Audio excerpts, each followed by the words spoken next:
Sige po, yung nandun sa baptistry. Sige po. So yung Longos po is the old town. Ngayon, yung Longos po, itinatag po noong 1587 ng isa pong santo. Yun po ay si San Pedro Bautista. And then po, noong 1669, sinasabi po na ang Longos, yung simbahan po at saka po yung lumang kumbento ay nakatayo na. So ngayon, pag pumasok po kayo ng simbahan, doon po sa may baptistery, meron po kayong makikita po doon na reliquary. So nakalagay po doon is yung bone relic po ni San Pedro Bautista. So siya po yung nagtatag ng Longos tsaka po ng simbahan.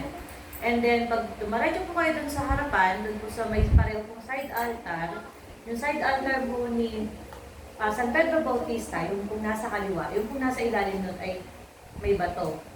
So yung bato po doon na makikita nyo ay galing po sa Encarin, kung saan po nangyari yung visitation. Yung kung saan po nagkita si Santa Elizabeth at si Maria. So kaya po yung depiction po nung pong main door, yung pong dalawa pong santa.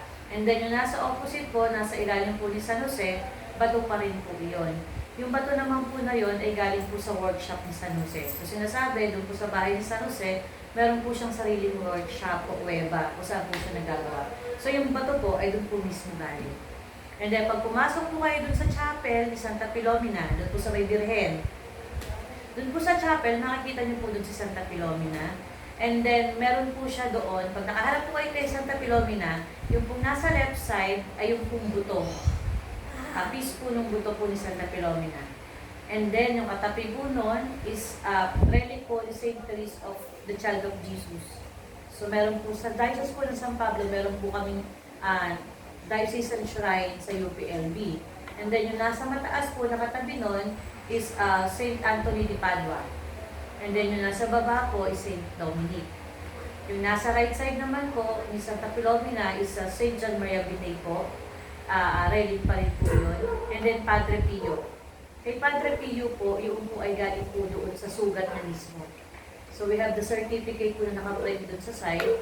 And then katapos po ni Padre Pio is St. Thomas Aquinas.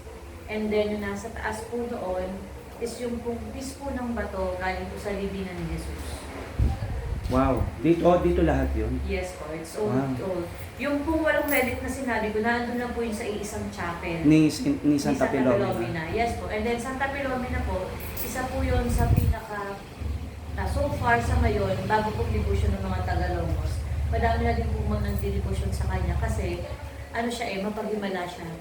Mabilis siyang sumagot ng dasal. So may mga pilgrims na po kami bumalik dito, bumalik na po sa stage 4 breast cancer, stage 4 pancreatic cancer, enlarged heart. Meron po kami taga-Cabulyaw na mag-asawa, yung matagal na hindi magkaanak. So nagbuntis na po si ate. And then meron po kami just 3 weeks ago, estudyante po, double passer ng NAPOLCOM, tsaka po ng criminology. And then last February, bumalik po yung UP scientist teacher. Nagpapasalamat po siya. So yun. Ilan lang po yun doon sa mga nasagot po ni Santa Filomena. Kaya yung mga frame po na nandun sa chapel niya, ilan lang po yun sa mga testimonies ng answered prayer. Wow. So, yun po. Parang hindi siya masyadong sikat na simbahan, no? Pero ang dami niyang relics, no? Hindi po. Actually, hindi kasi siya masyadong kilala kasi nasa Oo. sulok. Kaya nga nakakatuwa. Nakilala lang po ang Longos during pandemic. Uso ang vlogger, tapos yung mga rider, yan. So syempre mga nagkukuha sila and then nagpo-post. Then after po pandemic, nag-start na po yung siguro yung mga naka-search po ng mga nag-vlog. So yung tsaka po nagpupuntahan dito.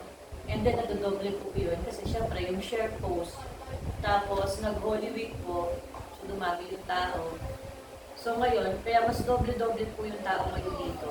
Bukod po sa Lent season, Jubilee Church kasi siya, Pilgrim Church siya ngayon, na dedicated siya for government officials, tsaka po mga police at sundalo.